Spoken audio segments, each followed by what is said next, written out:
Nathan, I have seen the future of trucks, and I have had an epiphany. The future of trucks is electric. Oh, you are wrong.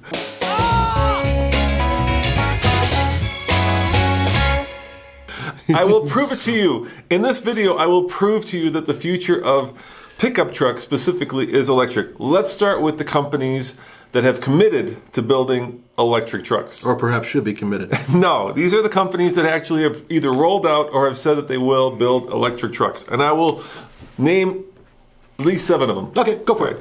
Atlas. Oh, okay. Atlas has, they don't have a product out there yet. But they have committed to building one that has an incredible range of 400 miles. Have you seen it actually go 400 miles? It does 0 to 60 in like 3 seconds. Have you seen it do 0 to 60 in 3 seconds? It's got 4-wheel drive with motors in each. These promises are awesome. Continue. Henry Ford made promises once upon a time. Yeah, we'll get to Ford in a bit. What else you got? Rivian. And Okay. I've seen Rivian. Rivian was rolled out at the LA Auto Show. I stood next to it. I touched it. I caressed it. And I was impressed. You know why? Why? Because the company is not vaporware. It actually has a vehicle that they've driven. It's actually driving around right now as we speak in Aspen at the X Games. Yep, I saw that. They also have an SUV that's up there as well. And more importantly, Nathan, they have a factory. Okay. They have purchased a factory in Normal, Illinois. You know who else purchased a factory? Who? Nearly every other company that has completely vaporized themselves and taken the money of investors and disappeared. I'm not saying this is going to happen, right, but I'm saying that it's a chance that it can happen. Until they actually are selling the vehicle, I'm not convinced that they are taking money orders. You can put a deposit right now for Rivian. Oh, our friend Alex from Alex on Autos actually put some money down on one. Yeah. And that's great, but it's a cool truck, dude. It's a cool truck. You know why it's cool? Why? Because they've taken some of the designers from FCA and some of the best people, because they're based out of basically Detroit. And they've taken a lot of local talent, unlike some other car companies that we know, and they're actually applying it to making an electric truck. Should I keep going? Workhorse. Keep on going. Workhorse actually has an electric truck already. Yeah, have you? I saw pictures of it. It's another one that is not in production. Now, to be fair, Workhorse does build delivery trucks. Now they've been doing it. They've been doing it for a while. So they do have a leg up on the other guys. So they have something that they sell. But you know what else they have? They have this helicopter drone thing that sits there and doesn't go anywhere because it's. That's an argument for a different note. You're wrong. Okay, fair enough. All right.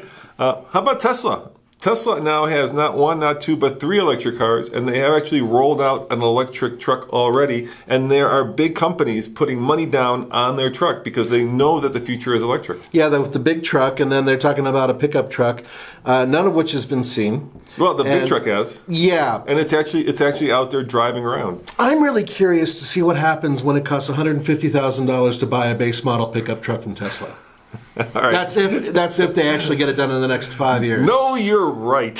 I can't argue that one. Can't argue that one. No, all right, let's continue. Because they're affordable cars. But to be fair, though, Tesla has, they have 3 vehicles out there, and they actually have technology that is great for all-wheel drive, so that's good. Yep. But, once again, very expensive, very exclusive, and we're also talking about a company that, frankly speaking, is on kind of a rocky road right now. So let's move on. All right, do you like the Defender? Land Rover, of course. Then Bollinger. Bollinger basically builds what looks like an all-electric Defender. We've seen it. It's even squarer. It's even squarer. We've seen it. Yeah. It's got pretty much everything but the Land Rover name stuck on it. We did a video where Andre actually went out to New York, I believe, and he got to cuddle up with one, and he snuggled inside of it, and he got a chance to play with it a little bit. No, he didn't get to drive it, though. And that's kind of the thing, is that they do have a pickup truck that they just kind of came out with, which is sort of like an elongated version of the regular Bollinger. Yep. And it's got a lot of cool stuff. But you know what the thing is? It's not for sale. No, it's not for sale, but it will be for sale. Well, they're saying that, but I'm not seeing it. And more importantly, we're not driving it. All right, let's, we've been kind of having fun with this, but let's talk about the big boys. Okay. All right, now Ford has recently committed to building an hybrid. So we know there's a hybrid F-Series coming. Oh, yeah. and Jim Farley kind of hinted at the fact that there's probably an all-electric F-Series coming. He more than hinted at it. He basically said exactly that F-Series electric is going biggest to be car manufacturer. Well, no, biggest truck manufacturer. Yeah, one of them. You know, the one that has been very proud to say that they sell the most pickup trucks over the last 30 years, and they've said they're going electric. Okay, now riddle me this. Now, you guys, I hope you're with me on this. Now, at least with Tesla and some of these other guys, you have a vehicle that's built out of components that are lightweight and everything else in order to make it efficient and everything, right? Right. Almost all electric vehicles, successful ones that are currently being sold, have a bespoke platform that's carbon fiber or, lightweight materials, right? Yeah. What is the frame of an F-Series truck made out of? Steel and pig iron and massive power, strong, which means heavy. Yep. And weight is the killer when it comes to electric vehicles. So already I'm seeing some serious storm clouds when we're talking about Ford's predictions. So let's go to my second point here on my cheat sheet. That's the advantages of an EV pickup truck. And there are a lot, right? You've obviously mentioned one of the disadvantages, and that is weight. But that can be overcome with use of lighter materials, like aluminum, which Ford is already using. Yep. And GM is starting to use as well. And by the way, GM's another company that has said they're going to build electric trucks. But look at this. What are trucks really all about? They're all about torque, my friend, right? Torque. Towing. Yep. It's all about torque. And what do electric motors have? A lot of torque. Exactly. Right off the line, you get tons of torque. And you know what else you get? What? Limited range. So imagine that you're towing a really heavy thing, right? Right. So let's say your range normally is 400 miles, which is what some of these guys are saying. Well, if you're towing a really heavy thing, you have to cut that down significantly because heavy batteries drain bad. See how that works. But on the upside, the electricity you're using is going to be a lot cheaper than putting the old dinosaurs into it. For now it is. Right? But you can charge it up at night when it's easy and inexpensive. And, depending on, of course, your local power utility costs, it's as much as 20% of what it would cost you to fill up with fuel. So imagine right now there's like 2% of the people out there are actually driving electric vehicles. Imagine if it was 20% there. 20%, all of a sudden your rates have to go up because there's more demand. So you have to build a bigger grid. And that bigger grid means there's certain issues like where are you getting that energy from? Because it's not all solar, it's not all wind. If it were, that'd be a different story because, clean, right? Right. But there's coal. See, big coal things that pump out tons and tons of smog.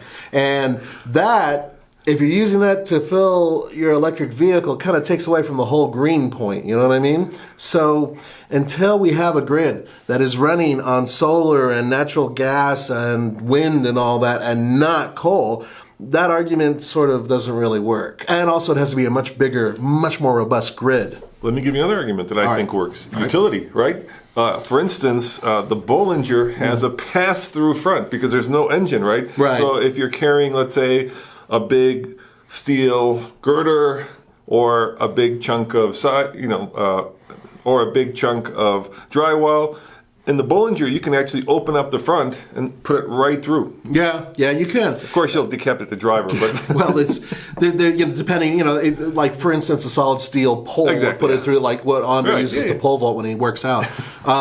Those things are great. Yep, they're fantastic. You know what? One of the other things is when they don't talk about crash worthiness, because when you have a giant solid pole going through your vehicle and you actually slam into somebody else and you impale them and their family, that's actually something that I think the Department of Transportation would take kind of seriously. So I don't know if those things are actually going to come to pass. That's just a design issue. You can get past that, but I'm saying the utility is really good because what ends up happening with electric vehicles is the batteries live down low. Yeah. Right? And so it opens up a lot more space for putting stuff in. Yes, it does. You're absolutely right. And if I remember right, the payload on the Bollinger is enormous. It's enormous because it has so much torque and it has so much basically structural integrity to hold those heavy batteries that it can hold a lot more. Yes. Those heavy batteries. We'll get to that in a minute because I have a feeling we're going to have some fun stuff. Go on. Keep All right. Performance. Electric trucks are freaking fast, dude. The Atlas, they're claiming a 0 to 60 time that's like supercar territory. Yeah, like 3 seconds or 4 seconds. Yeah, exactly. Yeah. once again, Wouldn't that be cool, merging onto the highway? It would be. You and your son have a lot of those RC cars, right? Electric RC cars, which are fantastic, right? Yeah. And some of them have lithium-ion batteries, which is similar to what they're going to be using, certain polymers and whatnot. You know what? One thing that happens when you start running out of gas, you can pull over to a gas station and go again, right? It only takes a moment or two. When you have an electric vehicle, you run out of juice, you got to plug it back in. How long does it take to fill up? You know, it can take, depending on the level of charge you have. So if you plug it into the wall, probably longer than long enough for me to regrow my hair. Yeah, but then but a level 3 charger could be as quick as, let's say, it could be pretty quick, like an hour. It could be even faster, 80% in the first 20 minutes. Possibly. That's currently doable. Yeah, depending on the size of the battery, of course. You know what? Every time I stop, I like hanging out for 20 minutes instead of coming back to work here. I like, oh no, sorry guys. I'm still charging the vehicle. We're about 50%. I'll be there soon. All right, let me give you the final and closing argument. Okay, fair enough. All right. Think about how good off-road electric trucks could be, because you can have the motor, right, an electric motor actually in each wheel. So sure. Then you have true four-wheel drive without any need for locking differentials. You don't have to have actually gears. Yeah, it'll be a ton of torque too. Ton of torque. You could have incredible ground clearance, right? Sure. Imagine portal axles, but with the motor actually in the hub. Right, and a smooth bottom and all those other great things. Yeah, imagine all the stuff that you need off-roading.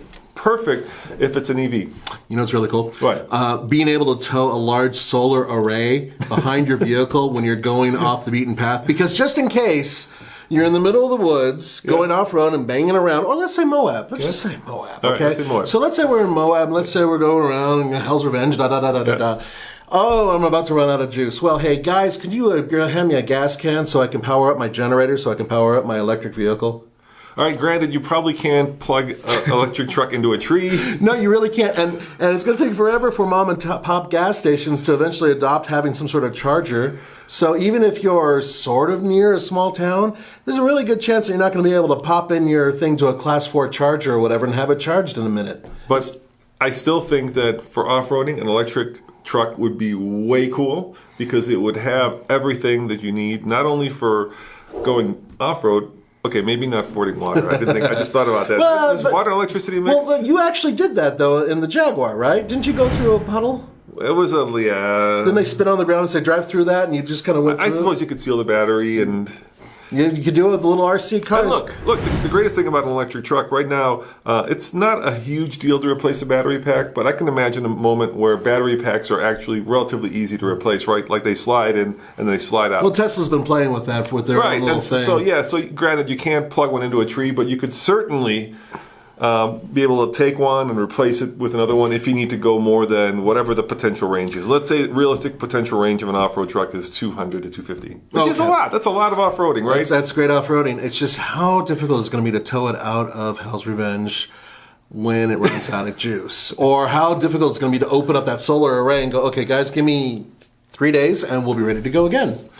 Look, I am dying to be convinced how good electric trucks can be. But with today's technology, with the way things are right now, frankly speaking, we're not there yet.